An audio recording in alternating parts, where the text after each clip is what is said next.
Hi, I'm Guy Cook, and this episode is about how I got beat up by the artificial intelligence. I asked it, how do I get the HTTPS everywhere browser extension into Chrome?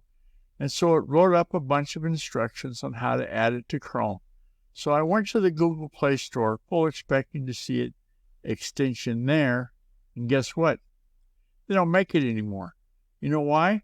Because in modern browsers, the latest versions all support having HTTPS only extension put onto the front end of the website address so you don't have to worry about it being secure or not. Imagine that. Hi, this is Guy Cook, and the ways to get in contact with me, well, you can contact me through the GuyRCookReport.com or HTTPS GuyRCook.com. There's a contact form there. Or you can call the new cell phone number, 509-200-1429. Look forward to talking. Hi, the reason for this section of the video is to remind you to subscribe or at least like. It's a wrap.